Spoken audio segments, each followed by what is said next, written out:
Et salut les mobeurs. Alors aujourd'hui on va essayer sur route le petit 70 T3. Voilà, donc on va voir ce qu'il va donner. Donc c'est celui de Transval, c'est pas celui Arsal. J'ai fait déjà 4 pré-rodages sur béquille, donc on est pas mal. Il a l'air de bien marcher. Je le fais chauffer tranquillement, voilà, il tourne rond en tout cas. C'est une bonne chose. Voilà, c'est impeccable.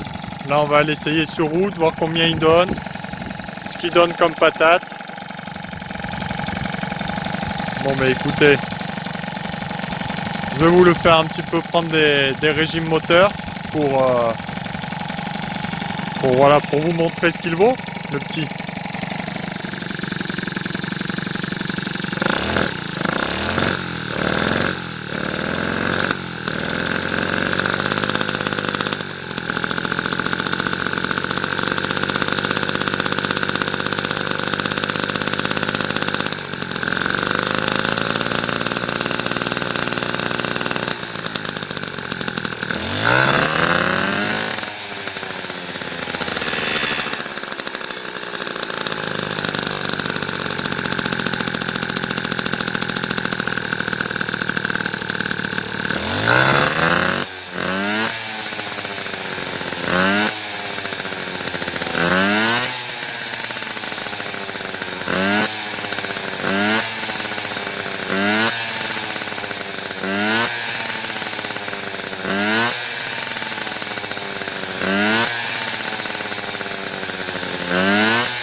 Donc comme vous pouvez le voir, franchement il marche super bien, il a une bonne patate. Donc au début bien sûr je suis gras, vu que je suis réglé normalement pour des carters avec gros transfert et tout le bordel pour le Fox. Donc bien sûr là en G-Cloud 76 sur des petits transferts c'est trop gras.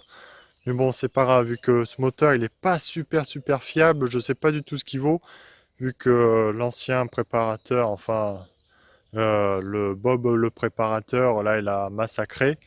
Donc déjà c'est une victoire qu'il marche, donc j'essaye de bien l'engraisser, tout le bordel pour pas qu'il serre du tout. Même on n'est pas vraiment épargné. Bon bah écoutez, là une fois que c'est lancé, il a l'air d'avoir une putain de patate, franchement il a l'air de bien marcher. Et on va voir ce qu'il va donner. Bon bah allez, on est parti sur route, on va y aller tranquillement un petit peu au début et puis on va taper et on va prendre le GPS aussi pour savoir la vitesse.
une merde.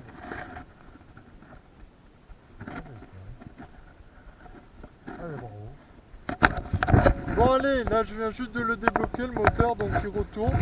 Donc j'ai fait un serrage bien sûr. Putain, vous voyez comme quoi il faut... C'est vraiment une merde ce moteur. Donc là, il tourne, je l'ai débloqué. Il a un peu de compression, voilà. Mais putain, c'est une merde, c'est une merde. Bon, on est parti. Là, je vais essayer de rentrer à la maison tranquillement. Mais il a aucune patate, le bordel. Hein. Là, c'est la merde.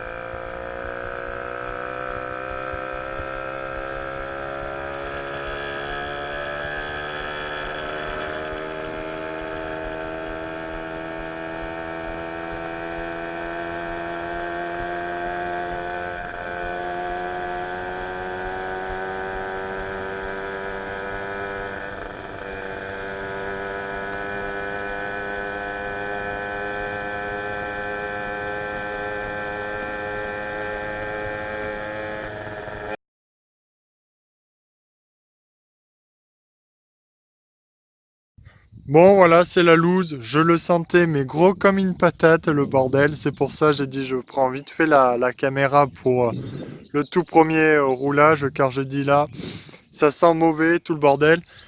Il reprenait doucement de la compression, là vous voyez, il en a quand même, hein. Mais putain, je sais pas si vous allez bien le voir, mais on sent comme il pile, mais il a vraiment bien serré, hein. La roue, elle était bloquée jusqu'au bout. Oh putain, ça fait bizarre, jamais j'ai serré de ma vie. Mais là, ça fait bizarre de sentir le cul qui traîne à l'arrière. Mais donc le moteur. Alors déjà, le premier souci, c'est au début, il n'arrive pas à prendre ses tours. Il faut un petit moment. Bon, ça peut venir de plusieurs paramètres. Déjà, qu'on est trop riche, de une. De deux, on a des diagrammes assez hauts, tout le bordel. Donc le variateur est peut-être un poil lourd, j'ai pas de lanceur pour lancer. Donc ça fait des petites choses, voilà, qu'il a souci de couple. Mais surtout, c'est que voilà, il a pas les deux segments. Et surtout que le segment a été massacré, le piston aussi. Donc il n'a pas le couple nécessaire pour s'en aller au début, pour décoller. Donc on est obligé d'attendre pour qu'il se lance. Et puis même quand il se lance, vous voyez, là il avançait pas un brin, 67 km/h en ligne droite.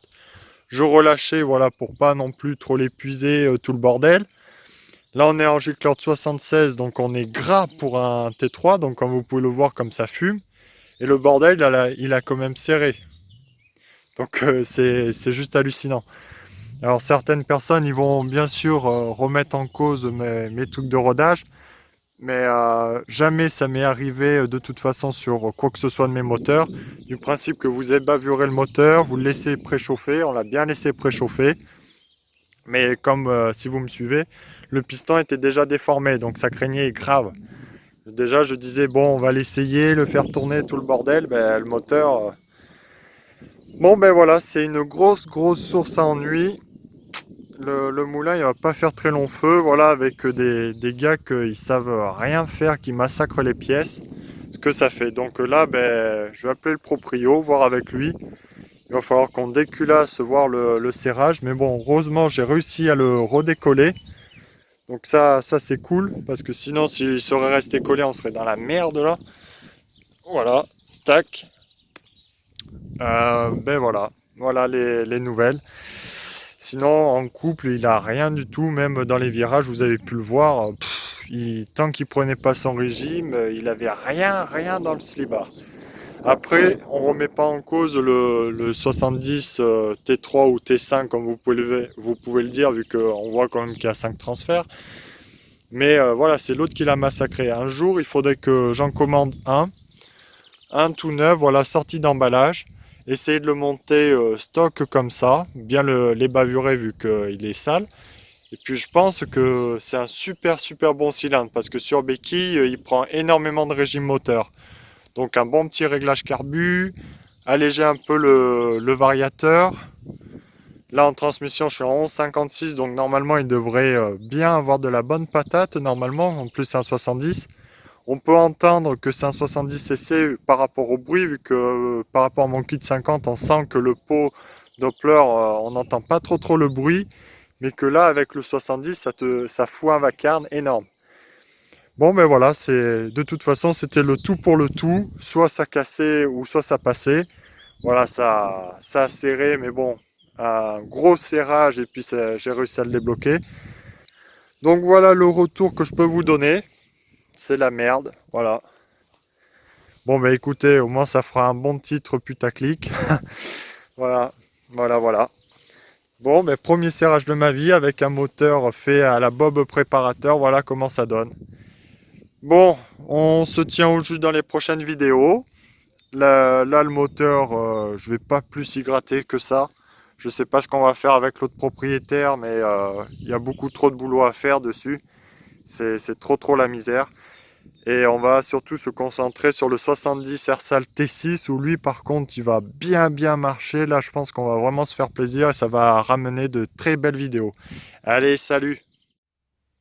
Allez, petit bonus. Donc la culasse, comme vous pouvez le voir, elle est bien grasse.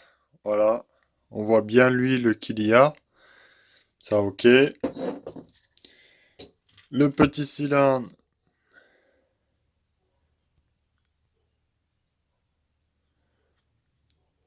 Voilà, là une toute petite trace. Là le plus méchant. Voilà, là c'est vraiment le plus méchant où ça a bien accroché à ce niveau-là. Après une petite trace ici et une autre là. Donc c'est presque un serrage des quatre coins. Donc là et là en diagonale comme par hasard. Après moi je pense vraiment que c'est le piston qui était sacrément bien déformé vu qu'on avait on était tout ok pour les paramètres niveau moteur. On avait un bon mélange d'huile. Donc quand j'ai démonté les pièces, elles étaient bien grasses. C'est ça qui m'a permis de repartir aussi. Parce que sinon, si ça aurait été sec de chez sec, ça serait pas reparti.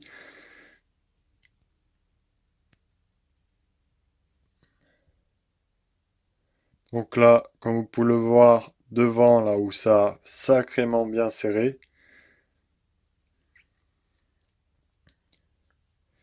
Ce qui est bizarre, c'est un serrage aux quatre coins. Et quand c'est un serrage aux quatre coins, soit c'est qu'on monte trop vite en température, que je l'ai laissé chauffer bien 4-5 minutes avant de vous faire la vidéo.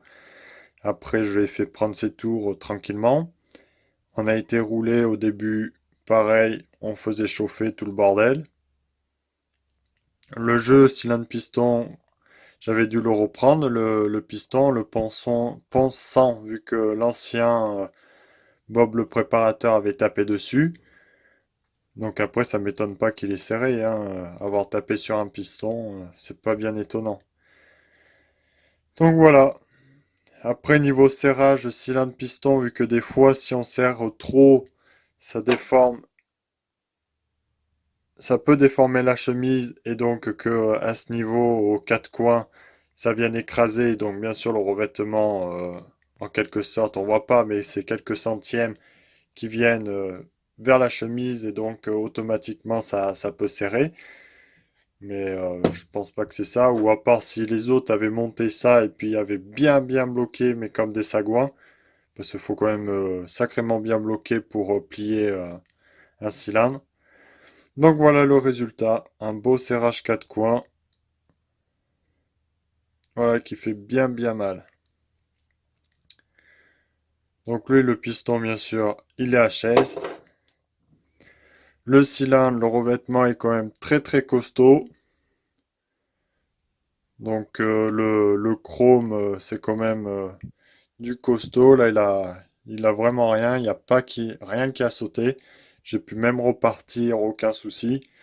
Donc ce que je vais faire, essayer de foutre un bon coup de rodoir. et refoute un piston. Voilà. Après, il va falloir qu'on trouve les bons segments vu qu'il faut des segments fonte et pas des fontes chromées comme les Airsalle. Sinon, ça va resserrer direct vu que le chrome sur le chrome, c'est trop, comme on dit, c'est trop brillant. Voilà, c'est trop lisse pour les deux. Donc lui, il ne reste pas et ça sert. Voilà. Eh bien, écoutez, sacrée aventure. Pour ce moteur, alors, ce qu'on va faire, c'est le désosser complètement. Je suis le propriétaire, donc là, on va faire les choses correctement cette fois-ci. On va acheter des nouveaux carters. Voilà. On va garder le vilebrequin qui était neuf, mais bon, on va regarder s'il n'a pas pris trop cher. Garder le variateur et tout le toin-toin. L'allumage, on va changer la, le volant magnétique, voilà, vu que là, il n'y a plus sa bande magnétique, donc ça déséquilibre. Déjà, ça fera ça en moins de vibrations.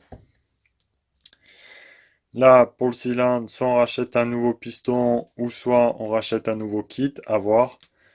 Et puis basta. Donc ok. Là, la culasse est vraiment pas encrassée.